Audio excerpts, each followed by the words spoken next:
Bonjour tout le monde. Alors sans introduction, pour une fois, je vous propose d'écouter tout de suite la lecture du texte du jour. On continue notre série sur 1 Corinthiens et je vous propose d'écouter 1 Corinthiens 14, les versets 1 à 26. 其中更要羨慕的，是作先知講道。那說方言的，原不是對人說，乃是對神說，因為沒有人聽出來。然而他在心靈裏，卻是講說各樣的奧秘。但作先知講道的，是對人說，要做。Il y avait donc une introduction quand même, mais c'était 1 Corinthiens 14 en mandarin, en cantonais, en chinois cantonais. Voilà. Donc c'était quand même 1 Corinthiens 14, on ne s'est pas planté. Est-ce que vous avez compris? Est-ce que vous avez saisi le sens de ce qui a été dit? Non? Bon, donc là déjà on apprend quelque chose. On apprend quelque chose pour édifier quelqu'un, pour construire quelqu'un. On a besoin de bien parler, on a besoin de se comprendre. On est d'accord? Voilà, donc je vous invite maintenant à lire pour du vrai en français le même texte, 1 Corinthiens 14, les versets 1 à 26, et je vais lire pour une fois dans la version Nouvelle Bible Second pour faire ressortir certaines caractéristiques du texte. Donc elle sera affichée. Donc la semaine dernière, c'était Paul finissait avec poursuivez l'amour, et là il reprend poursuivez l'amour, aspirez aussi aux pratiques spirituelles, surtout à celles qui consistent à parler en prophète. En effet, celui qui parle en langue ne parle pas aux humains, mais à Dieu, car personne ne le comprend, et c'est en esprit qu'il dit des mystères. Celui qui parle en prophète, au contraire, parle aux humains. Il construit, il encourage, il réconforte. Celui qui parle en langue se construit lui-même. Celui qui parle en prophète construit l'Église. Je veux bien que vous parliez tous en langue, mais je préfère encore que vous parliez en prophète. Celui qui parle en prophète est plus grand que celui qui parle en langue, à moins que ce dernier n'interprète pour que cela contribue à la construction de l'Église. Et maintenant, mes frères, de quelle utilité vous serais-je si je venais à vous en parlant en langue au lieu de vous apporter une parole de révélation, de connaissance, de prophétie ou d'enseignement?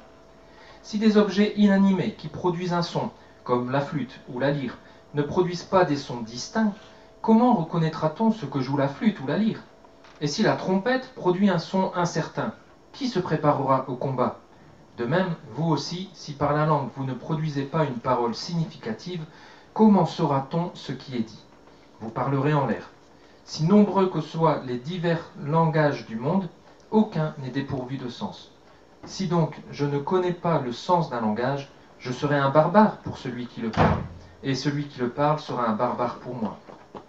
De même, vous aussi, puisque vous aspirez aux manifestations de l'Esprit, cherchez à y exceller, mais pour la construction de l'Église. Que celui qui parle en langue prie donc pour qu'il lui soit donné d'interpréter. Car si je prie en langue, mon esprit est en prière, mais mon intelligence demeure stérile. Que faire alors? Je prierai par l'esprit, mais je prierai aussi de façon intelligible. Je chanterai par l'esprit, mais je chanterai aussi de façon intelligible. En effet, si c'est par l'esprit seulement que tu prononces la bénédiction, comment celui qui est assis parmi les simples auditeurs répondra-t-il Amen à ton action de grâce, puisqu'il ne sait pas ce que tu dis? Toi, certes, tu prononces de belles actions de grâce, mais cela n'est pas constructif pour l'autre. Je rends grâce à Dieu de ce que je parle en langue plus que vous tous.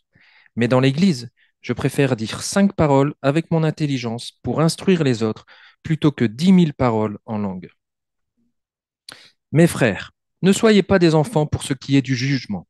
Pour ce qui est du mal, soyez des enfants. Mais pour ce qui est du jugement, soyez des adultes. Il est écrit dans la loi, c'est par des gens d'une autre langue et par des lèvres d'étrangers que je parlerai à ce peuple. Et même ainsi, ils ne m'écouteront pas, dit le Seigneur. Par conséquent, les langues sont un signe non pas pour les croyants, mais pour les non-croyants. Le message de prophète, au contraire, est un signe non pas pour les non-croyants, mais pour les croyants. Admettons que l'Église entière se rassemble et que tous parlent en langue. S'il survient de simples auditeurs ou des non-croyants, ne diront-ils pas que vous êtes fous? En revanche, si tous parlent en prophète et qu'il survienne un non-croyant ou un simple auditeur, il est confondu par tous, il est jugé par tous. Les secrets de son cœur deviennent manifestes. Alors, tombant face contre terre, il adorera Dieu en déclarant Dieu est réellement parmi vous. Que faire alors, mes frères? Lorsque vous vous réunissez, chacun ayant un cantique, un enseignement, une révélation, une langue, une interprétation, que tout soit constructif. Donc on arrive maintenant dans notre série à la fin de la réponse de Paul qu'il avait commencé au chapitre 12, où c'est une réponse qui concerne tout ce qui est les pratiques spirituelles, les manifestations de l'esprit, les pratiques spirituelles et non les dons spirituels. Là, c'est bien pratique spirituelle qui est utilisée. Et ici, là, Paul vient de finir avec le chapitre 13 sur l'amour.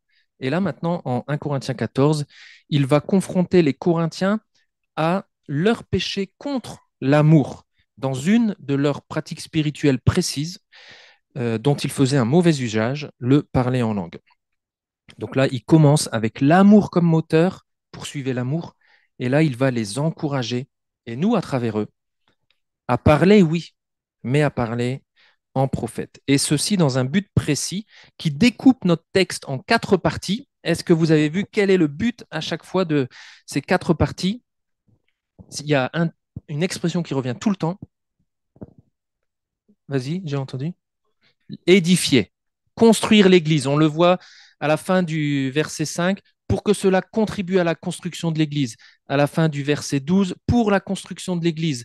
Au verset 17, il le prend de manière négative. Cela n'est pas constructif pour l'autre. Mais en verset 19, il le prend positif, mais pour instruire les autres.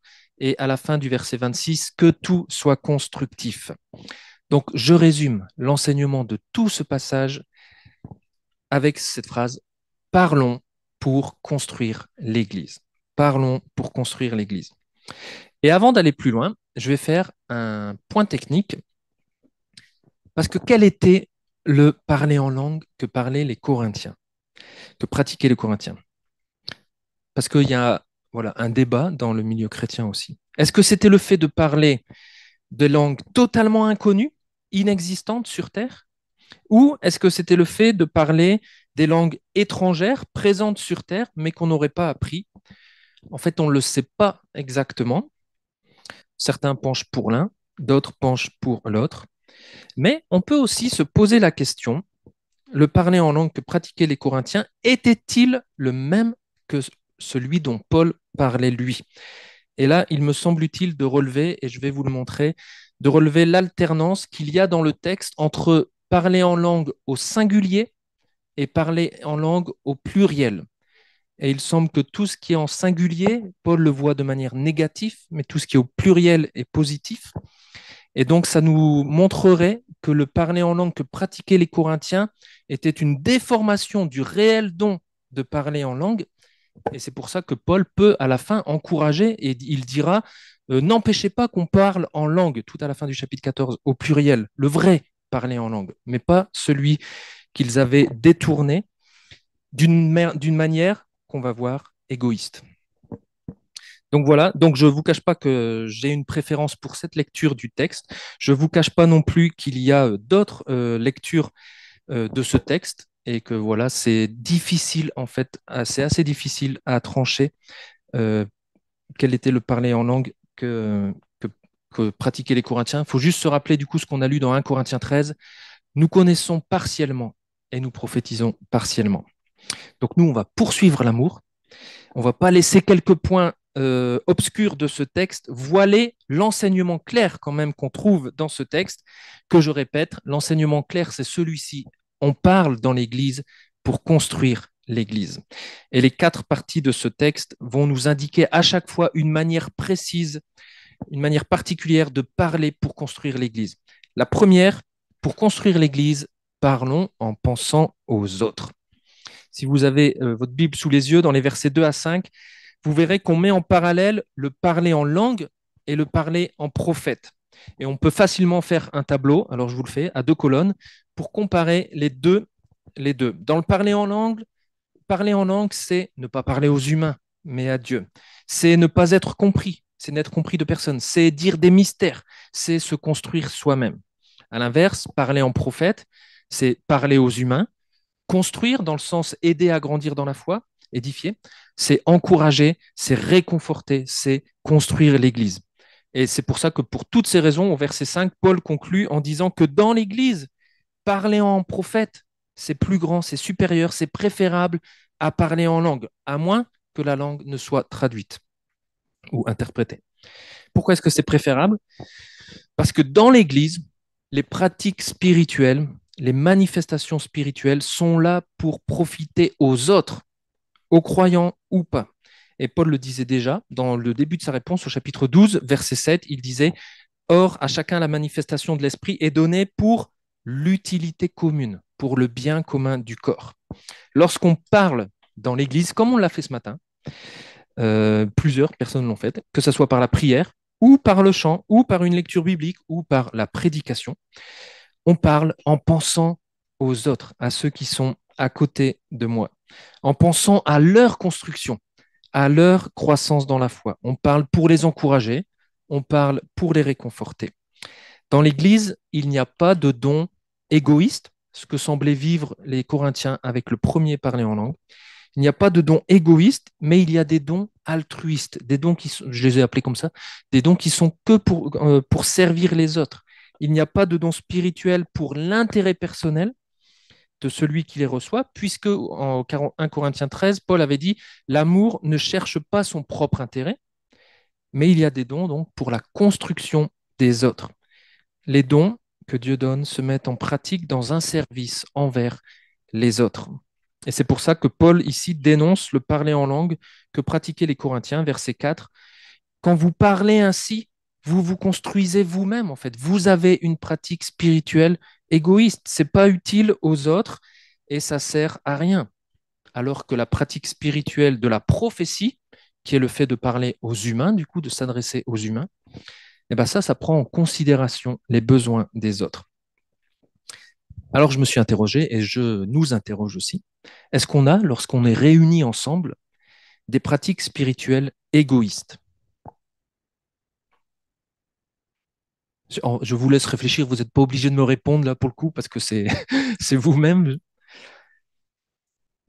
mais je vais quand même vous donner des pistes de réponse. Est-ce qu'on a par exemple des pratiques où, si j'y regarde bien en fait, c'est mon plaisir perso en fait que j'accomplis, c'est mon petit kiff à moi que je pratique, mais je le manifeste devant les autres, mais c'est juste pour me faire plaisir à moi. Quand je le fais, je ne pense pas spécialement aux autres et à leur construction, je pense plutôt à moi et à ce que les autres pourraient dire de moi. Mais si j'ai envie de me faire du bien à moi-même, bah ça je peux le faire chez moi, je suis pas obligé de venir devant les autres. Sauf que chez moi, j'aurais pas les autres pour m'applaudir, par exemple. Donc là, on détournerait une pratique spirituelle pour en faire quelque chose d'égoïste, comme les Corinthiens le faisaient. Est-ce que lorsqu'on est réunis ensemble, on a des pratiques spirituelles égoïstes? Je pensais aussi à notre façon de parler de notre culte le dimanche matin. Parfois, on dit, quand qu'on vient ici, dans les locaux, parce qu'on cherche un endroit pour prier, donc pour parler à Dieu. C'est ce que faisaient les Corinthiens quand ils parlaient en langue, ils parlaient à Dieu. Alors si, lorsqu'on dit qu'on cherche un endroit pour prier, on pense à sa propre pratique spirituelle qu'on veut nourrir, ou on pense à sa relation personnelle avec Dieu qu'on veut entretenir, alors c'est une pratique spirituelle égoïste et ça ne sert à rien de venir le dimanche matin ici puisque vous pouvez prier chez vous, tout seul aussi, et entretenir votre relation avec Dieu. Si je viens le dimanche matin pour prier, c'est pour prier avec les autres. C'est pour prier pour les autres. C'est pour prier pour construire les autres, mais pas pour prier tout seul dans mon coin. Pareil, quand on pose la question, parfois, les présidents de culte, quand on commence, on dit pourquoi est-ce qu'on est venu ce matin? Qu'est-ce qui nous rassemble? Qu'est-ce qu'on va faire? Et on répond parfois qu'on est là pour adorer Dieu. C'est juste ou pas? Adorer Dieu ensemble. Si on répond juste adorer Dieu tout seul, mais ça, je peux le faire chez moi aussi. Je ne suis pas obligé de venir ici. Et dans le Nouveau Testament, c'est pour ça qu'il faut relever que le rassemblement chrétien, de la communauté chrétienne, ce rassemblement, ils se rassemblent pour adorer, mais ils ont toujours l'objectif principal, la construction. l'édification du corps de Christ. C'est pour ça qu'on a des textes comme Éphésiens 5, verset 19, que je lis encore dans la NBS, qui dit « Parlez-vous ». J'ai relevé exprès ce verbe-là, « Parlez-vous », puisqu'il faut parler. Parlez-vous comment? Par des cantiques, en chantant. Parlez-vous en chantant. Parlez-vous par des cantiques, des hymnes et des chants spirituels. Chantez et célébrez le Seigneur de tout votre cœur. Donc oui, on chante pour nous-mêmes, de tout notre cœur, mais en faisant ça, on n'oublie pas qu'on pense aussi aux autres et qu'on se parle les uns aux autres par des chants. Quand je viens chanter le dimanche matin, je viens pour parler aux autres, pour construire les autres. Et si je suis venu, excusez-moi l'expression, prendre mon pied tout seul pour avoir une bonne louange musicale et puis être bien dans mon coin en train de louer Dieu, en fait, je transforme la pratique du chant en une pratique égoïste, une pratique spirituelle égoïste, alors que la pratique du chant, elle est pour encourager les autres, pour s'édifier. Alors veillons à ce que nos pratiques spirituelles ne deviennent pas égoïstes comme celles des Corinthiens. C'est pas pour notre unique bien-être personnel, c'est pas pour notre épanouissement personnel, c'est pour édifier les autres. Veillons à ce que ça reste au service des autres. Et ça sera moins pénible aussi pour le reste de l'Église, d'avoir des gens qui sont là au service des autres et non pas juste pour eux-mêmes. L'erreur des Corinthiens, c'était d'insister sur leur construction personnelle aux dépens de celle de l'Église. Ils voulaient se construire eux-mêmes par leur parler en langue. Et pour nous aujourd'hui, donc, gardons à l'esprit que pour construire l'Église, on parle en pensant aux autres. La deuxième manière de parler pour construire l'Église, c'est parler de manière compréhensible, les versets 6 à 12. Définition de compréhensible, compréhensible, c'est-à-dire que l'on peut comprendre, que l'on peut saisir, ça a du sens. Et les versets 6 à 12, si vous les avez sous les yeux, mettent en effet en contraste des paroles insignifiantes, des sons incompréhensibles, des paroles, des mots sans sens. Et en contraste, on a des paroles significatives, des langages dans le monde qui ont un sens. Et c'est lorsque notre parole, c'est lorsque mes mots à moi, par exemple, là, ce matin, ont un sens, qu'ils sont compréhensibles pour l'autre, et donc utiles pour le faire grandir, utiles pour la croissance de l'Église. Et au verset 6, là, vous avez vu, on a différentes formes du ministère de la parole, parole de révélation, de connaissance, prophétie, enseignement. Finalement, peu importe la forme, d'ailleurs, il n'y a probablement pas de cloison étanche, nette, entre chaque type de communication, mais ce qui est important, c'est ce qui est commun à toutes ces paroles, c'est qu'elles annoncent la parole de Dieu et qu'on le fait de manière compréhensible. Et c'est ce que Paul veut faire comprendre aux Corinthiens. Si on ne parle pas de manière compréhensible, on est inutile pour les autres. On ne participe pas à la construction de l'Église. Et l'apôtre Paul l'a dit que même si c'est moi, apôtre Paul, qui venais chez vous en vous parlant d'une manière incompréhensible, ça servirait à rien. Même si l'apôtre Paul venait au milieu de nous pour nous parler dans un langage qu'on ne comprend pas, même lui, le grand apôtre Paul, eh ben, il ne servirait à rien pour construire l'Église. C'est fou ça. Moi, j'aimerais bien avoir l'apôtre Paul avec la traduction, mais donc toute parole est inutile si elle ne peut pas être comprise. Et donc, il cite des instruments de musique. Ben, les instruments de musique, c'est pareil, c'est inutile lorsqu'ils jouent en cacophonie. Une cacophonie dans la musique, il y a des rythmes, des nuances, des structures, des harmonies, etc. Et tout ça, ça forme la musique. Mais si on n'a pas ça, ben, c'est du bruit en fait. C'est incompréhensible. Et on ne peut même pas reconnaître le morceau joué. Donc, si les musiciens ce matin jouaient chacun dans leur coin sans respecter les règles de la musique, quand il aurait fallu chanter, on n'aurait même pas su quand il fallait chanter, etc. Donc, c'est inutile. Et après, il dit, c'est pareil pour la trompette. Là, sur les champs de bataille, ils utilisaient des trompettes parce qu'avant, il n'y avait pas les moyens d'aujourd'hui. Mais donc, ils utilisaient des trompettes. Quand le capitaine est loin, ben, il donne un coup de clairon, un coup de trompette qui indique s'il faut aller au combat ou s'il faut revenir s'il faut battre en retraite. Mais si la trompette, son son n'est pas distinct, si elle hésite un peu, ben, tu as la moitié des soldats qui vont aller, on y va, puis l'autre moitié des soldats qui vont revenir. Donc, on a besoin d'avoir quelque chose de compréhensible. Et c'est pareil avec notre langue. Si on ne produit pas une parole significative, qui a du sens, qui soit compréhensible, eh ben, ce sera comme si on parlait en l'air. On brasse du vent. C'est un dialogue de sourds où chacun est un étranger pour l'autre, en fait, on ne se comprend pas. On ne peut pas communiquer des vérités chrétiennes et n'importe quel autre communiqué, même de n'importe quelle autre vérité, même ailleurs dans le monde, on ne peut pas communiquer sans se comprendre. C'est nécessaire de parler de manière compréhensible pour la construction de l'Église. Alors ça paraît évident. On est d'accord? Ça paraît évident. Mais Paul précise bien, chercher à y exceller. Est-ce qu'on cherche à exceller pour parler de plus en plus pour construire l'Église, pour parler de plus en plus de manière compréhensible? Et donc, je vous informe, je vous le dis, c'est ce qu'on s'encourage à faire, en fait, entre présidents et prédicateurs qui intervenons devant ici le dimanche.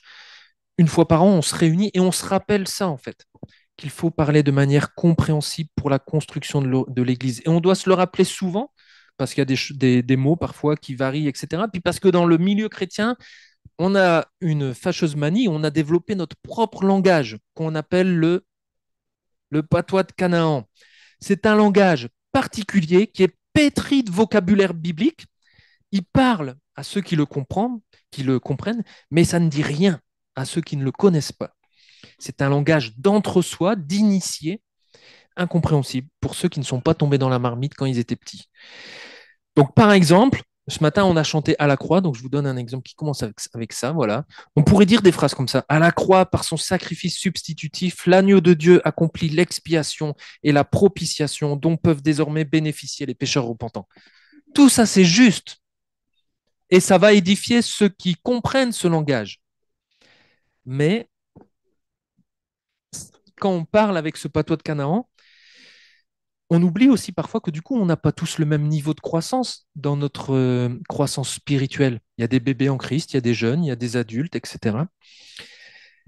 Et puis, c'est aussi oublier que, ce qu'on verra à la fin du texte aussi, bah, parfois dans l'Église, il y a des non-croyants dans nos rassemblements. Donc ça, c'est pas compréhensible. Donc parler de manière compréhensible, ça a des implications très pratiques pour nos rassemblements, par exemple. Mais même dans les chants qu'on entonne, par exemple, je prends des exemples parce que c'est bien. Est-ce qu'ils sont tous compréhensibles? Si on prend le chant, par exemple, Aux poussières de la terre, numéro 92 dans les ailes de la foi. Donc plus les chants sont vieux, plus il va falloir vérifier s'ils sont compréhensibles. Donc Aux poussières de la terre, numéro 92, les ailes de la foi, voilà, on chanterait ça. Sonnez, sonnez l'évangile, trompette, sonnez encore. Enfant, joins ta voix débile à la voix de l'homme fort. Aujourd'hui, le mot débile a un autre sens qu'avant. Donc, ça ne veut pas dire qu'on ne doit plus chanter ce chant-là, mais par contre, il va falloir l'expliquer pour qu'on puisse le comprendre. Parce qu'aujourd'hui, si on demande c'est quoi un débile, bah, voilà. Alors qu'avant, ça voulait dire quelque chose de faible, qui n'est pas encore construit, qui n'a pas encore de force. Ou alors, on pourrait prendre Dans mon âme, un beau soleil brille. On l'a chanté parfois, ce chant-là, Dans mon âme, un beau soleil brille, mais on chanterait dans le dernier strophe, Ô mon cœur, éclate en louange, pour toi le soleil à lui, je serai parmi les phalanges qui loueront Dieu jour et nuit. Est-ce que c'est encore compréhensible aujourd'hui? Les phalanges, est-ce qu'on comprend encore que ça parle des anges qui sont réunis comme une armée sur plusieurs profondeurs avec plusieurs groupes et ils sont tellement serrés que effectivement ça ressemble à une phalange. Ici, il y aurait des myriades d'anges, des myriades d'anges, des myriades d'anges et ils sont tous serrés. Ça veut dire ça, c'est pour ça qu'on parle des phalanges célestes. C'était poétique. Sauf qu'aujourd'hui, on ne le comprendrait peut-être plus directement comme ça. Donc voilà, puis on doit faire cet exercice partout en fait dans nos chants, parce que souvent nos chants, on emprunte du vocabulaire hébreu aussi. Adonai, El Shaddai, Adonai Jireh, Adonai Jaffa, tout ça. Qu'est-ce que ça veut dire? Est-ce qu'on le comprend si on le chante comme ça? Et puis parfois, certains chants, à vouloir être trop poétiques, ne sont tout simplement plus compréhensibles du tout. On parlait d'un chant avec Patrick durant cette semaine. Bah, ce chant, on a du mal à le comprendre. Donc en fait, mieux vaut ne pas le prendre parce que c'est inutile si ça ne fait pas grandir l'Église. Si on doit se casser la tête pour dire attends, qu'est-ce qu'il veut dire, c'est pas utile. Donc une pratique, comment? Il faut quand même un minimum de réflexion. Oui, ça va être la troisième pratique. En effet, il va falloir un peu d'intellect. On va dire ça comme ça. Il faut que ça soit intelligible. Donc, Une pratique spirituelle qui n'est pas compréhensible, ça ne construit pas l'Église. Donc c'est une pratique spirituelle finalement qui va la détruire, l'Église. Alors bien sûr, parfois, moi-même ici devant, on se loupe et on utilise des trucs qui vont pas être compréhensibles. Mais il faut se rappeler, n'hésitez pas à venir nous interroger ou même à interrompre là, et dire attends JD, je ne comprends pas ce que tu veux dire, parce qu'il faut qu'on comprenne, sinon ça ne sert à rien, on ne grandit pas. Donc pour construire l'Église, parlons de manière compréhensible. Troisième manière de parler, pour construire l'Église, parlons de manière intelligible. Intelligible, c'est un petit peu différent que compréhensible. Intelligible, c'est-à-dire qui peut être perçu distinctement par l'oreille, qui peut être ouï facilement, ouï du verbe ouïr, qui peut être ouï facilement et distinctement. Pourquoi est-ce que j'utilise ce terme? Au verset 13, si vous avez encore la Bible sous les yeux, Paul invite celles et ceux qui parlent en langue, chez les Corinthiens, peu importe comment on comprend ce langage, à demander à Dieu de pouvoir traduire eux-mêmes leurs paroles. Il demande qu'ils prient Dieu de pouvoir dire ce qu'ils ont à dire dans la langue de l'assemblée. Parce que lorsqu'ils parlent en langue, le verset 14 dit, c'est leur esprit qui est en prière, mais l'intelligence demeure stérile. Alors là, la façon dont on va comprendre ces deux mots, esprit et intelligence, ça va déterminer un peu notre façon de comprendre ce texte. Est-ce qu'il s'agit du Saint-Esprit ou est-ce qu'il s'agit de l'esprit de la personne elle-même? Probablement que la majorité des traducteurs et des lecteurs que nous sommes comprennent que prier en esprit, ça signifie prier sans comprendre ce qu'on dit. En mettant cette idée, du coup, en contraste avec prier par l'intelligence. Et là, on comprendrait ce qu'on dit. En majorité, on pense cela. Mais on peut comprendre ce texte ainsi. Mais très souvent, dans la Bible, l'esprit de l'homme, ça désigne son être intérieur, en fait, simplement sa partie immatérielle. Et donc l'expression prier en esprit, ça peut aussi signifier normalement prier en sachant ce que l'on dit, avec un esprit lucide. Je prie avec mon esprit lucide. Tout comme lorsqu'on dit je prie dans ma tête, on prie dans sa tête. Je suis en prière, je prie en esprit, je prie dans ma tête et mon esprit est lucide, je sais ce que je dis. Je peux prier dans mon esprit ou dans ma tête ou dans une langue et en être conscient, avoir un esprit lucide, mais avoir une intelligence stérile. Et là, qu'est-ce que ça veut dire avoir une intelligence stérile? C'est-à-dire avoir un intellect qui ne porte pas de fruits, non pas pour moi, mais pour l'autre qui m'écoute. Tout comme quand Paul disait au chapitre 8, par rapport à aux viandes sacrifiées aux idoles, il dit c'est un problème de conscience, mais pas ma conscience, la conscience de l'autre. Et ici, il dirait la même chose, c'est pas mon intellect qui demeure stérile, c'est l'intellect de l'autre qui demeure stérile. Et ça ne porte pas de fruits pour l'autre. Et c'est ce que semble vraiment indiquer le contexte, puis c'est pour ça que j'ai pris la NBS, parce que du coup, elle traduit, il s'agit de prier et de chanter de manière intelligible aux autres. Je prierai aussi de façon intelligible. Je prie en esprit, mais je prierai aussi de façon intelligible pour que les autres comprennent. Je peux chanter dans ma tête, je peux chanter en esprit, mais je chanterai aussi de manière intelligible pour que les autres comprennent. Et l'exemple que Paul donne lui-même ensuite va dans le même sens. L'autre ne peut pas dire Amen à une prière parce que les paroles de cette prière ne sont pas intelligibles pour lui. Et c'est pour ça que Paul finit en disant que dans l'Église, il préfère dire 5 paroles avec son intelligence. Et là, la Tob, une traduction de la Bible, traduit 5 paroles intelligibles pour instruire les autres. Ouais.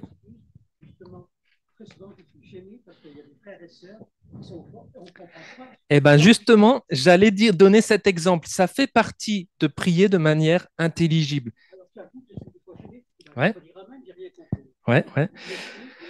Non, donc, ça fait partie de parler de manière intelligible. Ça sert à rien de baragouiner quelque chose dans son coin que personne ne peut ouïr facilement.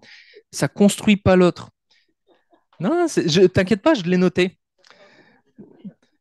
Tu vois, j'ai noté, je peux être en train de prier au milieu de 80 personnes, là, comme ce matin, c'est bien, mais je parle, par exemple, tellement faiblement ou tellement rapidement ou dans une autre langue que le français parlé par la majorité d'entre nous, qu'en fait, mon esprit a beau être en prière, je suis en train de prier pour du vrai, je suis en train de prier, mais ce n'est pas intelligible pour l'autre. J'arrive, Alexandra.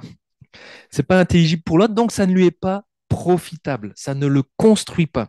Et c'est pour ça, en effet, que parfois, on le répète, avant nos temps de prière communautaire, on dit de prier de manière audible, on pourrait dire prier de manière intelligible, pour que celui qui est là-bas, à l'opposé, qu'en diagonale, et ben, tout le monde puisse s'entendre et à la fin dire Amen. Je suis d'accord avec ce que la personne a dit et je veux que ça s'accomplisse aussi.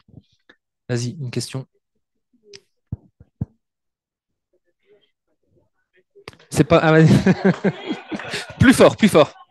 Est-ce que ce que tu voulais dire par priant l'esprit que ce n'était pas intelligible, c'est par exemple aussi lorsque l'on parle en disant quelque chose au Seigneur par rapport à quelque chose qui nous est arrivé, qu'on ne veut pas dire les choses clairement, ce qui fait que tout l'auditoire entend, mais en fait, on ne comprend pas de quoi il veut parler, même si la personne sait de quoi. Alors là, je le mettrais plutôt dans le compréhensible. Les autres n'auraient pas le sens que toi, tu lui donnes. Parce qu'ils n'ont pas l'histoire, ça ne serait pas compréhensible. Mais on comprendrait peut-être la grande chose qui s'est passée. Je ne sais pas, il y a eu un gros péché dans la semaine, etc. Toi, tu demandes pardon, on n'a pas besoin de savoir ce que c'est, mais on voit le cœur repentant, ça nous invite à être repentant aussi. Mais là, le côté intelligible, c'est vraiment ce côté-là, audible, en fait. Même si je fais quelque chose dans mon coin, que ça soit, voilà, parce que c'est trop bas, trop rapide, ou dans une autre langue, en fait, ça ne construit pas l'Église. Donc, on l'évite. Oui, et c'est pour ça, ça c'est le deuxième exemple que j'avais pris, même si Paul, attends, laissez-moi me raccrocher. Euh, Même si Paul ici, il dit, je rends grâce à Dieu, donc c'est positif, que je parle en langue plus que vous tous. Donc il parlait en langue, quel don des langues. Il parlait certainement effectivement plusieurs langues, plus que les Corinthiens. Mais même si lui venait et que c'était inintelligible pour ceux qui l'écoutent, ça servirait à rien. Il veut construire les croyants, il ne veut pas les impressionner. Et son exemple, il est pertinent pour nous aujourd'hui. Donc, il parlait en langue plus que tous, mais il ne se vantait pas. Il ne se mettait pas en avant. Il n'en faisait pas une marque distinctive d'une vraie vie spirituelle, etc. Et d'ailleurs, on ne parle jamais du don des langues ailleurs dans la Bible. On nous dit jamais un tel a prié en langue, ça voulait dire ça. Il n'y a que ici où Paul répond Paul parle à ce sujet. Parce que le plus important, c'est ce qu'on voit dans les autres livres de la Bible, c'est notre marche à la suite de Jésus. C'est le fruit de l'esprit qui doit se développer en nous. Et non pas, le plus important, ce n'est pas telle ou telle pratique spirituelle. Donc il applique encore ce qu'il nous a déjà dit au chapitre 8 et 9 d'un Corinthien. Il dit, j'ai le droit de faire ça. J'aurais le droit de prier en langue, puisque moi je prie en langue plus que vous tous. Mais pour vous, je me limite et je ne le fais pas. Et il fait aussi ce qu'il dit en 1 Corinthiens 13. Il a le don, mais par amour pour les autres, parce qu'il veut leur intérêt à eux, il ne le fait pas. Et il va parler de manière intelligible, plutôt que des myriades de paroles inintelligibles. Alors j'ai envie de dire, et je le dis, merci aux frères et sœurs dans l'Église qui agissent parmi nous comme ça. Certains possèdent peut-être le don de parler en langue, mais pour la construction de l'Église, ils ne parlent pas en langue parmi nous, et ils parlent de façon intelligible, et merci à eux. Et à l'inverse, vouloir faire valoir un droit de parler en langue sans avoir la construction de l'Église comme objectif, bah, ça m'attristerait, personnellement. Mais en tout cas, dans notre Église, je le redis, du coup, nous appliquons ce principe. Nous parlons de manière intelligible quand d'autres personnes sont présentes. Et quand parfois, en effet, des frères et sœurs viennent et parlent une autre langue, et ils ont peut-être quelque chose à nous transmettre quand même, et ben c'est pour ça qu'on essaye de traduire. On l'a fait avec des Brésiliens, on avait des traducteurs, et on l'a fait avec d'autres personnes. Je sais plus, il y avait différentes personnes, mais voilà, quand il y a on va pas empêcher ce que dira Paul à la fin de 1 Corinthiens 14, on va pas empêcher d'autres langues étrangères de s'exprimer parce qu'elles ont peut-être quelque chose à dire, mais il faudra qu'on ait un traducteur. Ok. Donc ça, quand c'est traduit, quand ça devient intelligible du coup pour tous et ça construit l'Église. Et dernière pratique spirituelle,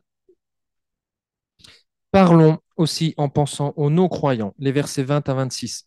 Là, dans ces derniers versets, Paul nous invite à ne pas être des enfants par rapport au jugement, dans la version NBS, ou dans le sens par rapport au raisonnement. Il dit, ne raisonnez pas comme des enfants par rapport aux pratiques spirituelles. surtout par rapport à leur parler en langue. Parce que les enfants, ils veulent jouer avec leurs cadeaux, avec leurs dons, et c'est difficile pour les enfants de partager et de dire, ah ouais, je vais mettre mon cadeau aussi pour les autres. Et bien là, les Corinthiens, ils font pareil. C'est difficile de faire profiter aux autres du don qu'ils ont. Paul invite donc les chrétiens de Corinthe à grandir, à devenir des adultes. Les adultes raisonnent en pensant aux autres chrétiens, mais aussi, le texte dit, aux simples auditeurs. Les simples auditeurs, c'est par exemple des jeunes croyants qui ne sont pas encore initiés à tout. Joshua, là, c'est un simple auditeur encore. Il n'est pas encore initié à tout ce qui se passe dans la vie de l'Église parmi les chrétiens. Et puis les adultes raisonnent aussi en pensant aux non-croyants qui peuvent participer à nos rassemblements. Alors, j'avoue que dans ces derniers versets, là, on peut avoir une certaine peine à suivre la logique de Paul parce qu'il dit les langues, c'est un signe pour les non-croyants, mais finalement, après, ce qui touche les croyants, c'est la prophétie. Donc, on se dit, il se contredit. On a l'impression. Mais la difficulté, ça vient certainement du fait de comment on comprend le mot signe. Mais néanmoins, il y a quelques principes à relever. Tout d'abord, on lit, c'est écrit, que les langues ne sont pas un signe pour les croyants. Donc, dans notre assemblée, pour notre famille d'église, les CAEF, et pour tout le réseau FEF aussi notamment, le parler en langue, ça ne peut pas être pour un chrétien la preuve du baptême de l'Esprit, ni une indication d'une étape supérieure dans sa vie en Christ. Et ensuite, pour reprendre là les notes de la Bible Summer 2015 que vous avez peut-être sous les yeux, les notes disent, lorsque Dieu parle une langue étrangère, c'est un signe de jugement. Ça, c'est ce qu'on comprend parce que Paul ici utilise un extrait de Ésaïe 28. Et ça, c'est un signe de jugement. Donc, lorsque Dieu parle une langue étrangère, c'est un signe de jugement. En revanche, le langage du salut, c'est un langage qui est compréhensible. Donc, assister à un rassemblement où les personnes parlent en langue sans traduction, ça repousse les non-croyants. Et ils vont dire ce que Paul dit, là, verset 23, ce sont des fous. Ils ont perdu la raison. Et ils vont partir. Alors, ces non-croyants-là ne trouveront pas le salut, évidemment, à cette occasion. Ils le trouveront peut-être plus tard, mais pas à cette occasion. Par contre, parler en prophète, c'est ce qui peut amener une personne à la foi et au salut. Et ça rejoint ce que Paul disait aussi aux Romains, Romains 10, verset 14, comment croiront-ils en celui dont ils n'ont pas entendu parler? Il faut qu'ils en entendent parler de manière compréhensible, de manière intelligible. Et c'est pourquoi nous aussi, dans nos rassemblements, on parle en prophète, on parle aux humains de la part de Dieu, avec la parole de Dieu, etc. Et on essaye de parler le plus possible de manière compréhensible et intelligible. Parce que l'évangile, c'est la puissance de Dieu pour sauver. L'évangile qui est annoncé de manière compréhensible, intelligible, peut agir au plus profond des cœurs dans nos rassemblements et amener quelqu'un peut-être à être convaincu de son péché, à être convaincu de la justice de Dieu qu'il a acquise à la croix grâce à Jésus-Christ, à être convaincu qu'un jour il y aura un jugement et qu'il a besoin de cette justice de Dieu parce que sinon il ne passera pas devant ce jugement. L'évangile qui est proclamé de manière compréhensible, intelligible, peut amener à la conversion, à se prosterner devant Dieu et à le reconnaître comme Seigneur, toujours vivant. Et on assisterait là, si ça se passe aujourd'hui dans l'Église, on assisterait à un magnifique miracle, un magnifique prodige, une nouvelle naissance. Donc finalement, le témoignage le plus puissant de l'Église, c'est pas son parler en langue, mais c'est son parler compréhensible et intelligible de l'Évangile, qui est la puissance pour sauver quiconque croit. Et au début de sa lettre aux Corinthiens, Paul avait dit, chapitre 1, verset 18, la parole de la croix est folie pour ceux qui vont à leur perte. Déjà proclamer l'évangile, déjà parler de l'évangile, c'est une folie aux yeux de ceux qui ne croient pas encore. Donc veillons-nous à ne pas ajouter un autre type de parole qui pourrait elle aussi passer pour folie et qui pourrait être un obstacle parce que parce que ça serait un excès ou une mauvaise utilisation du parler en langue. Donc pour continuer de construire l'Église, pour que des nouveaux membres viennent construire l'Église, soient ajoutés au corps, parlons en pensant aux non-croyants. Voilà comment dans notre assemblée, nous voulons vivre aussi les pratiques spirituelles, et particulièrement celles en rapport avec le ministère de la parole. Et ça nous concerne tous. Quand on se rassemble, peu importe le jour où on se rassemble, même quand on se rassemble dans la semaine entre des frères et sœurs et tout, peu importe combien on est du coup, mais que ça soit, c'est le verset 26 qui dit ça, que ça soit à travers des cantiques, que ça soit à travers des paroles, les paroles là, par exemple, du président de culte, que ça soit à travers la prédication, que ça soit à travers un témoignage, on en aura un tout à l'heure, que ça soit à travers une lecture ou à travers une prière. Nous voulons parler en pensant aux autres, y compris en pensant aux non-croyants, et nous voulons leur parler de manière compréhensible et intelligible. Notre objectif, c'est le même que celui de Dieu, construire l'Église. Donc, mes frères et sœurs, parlons pour construire l'Église.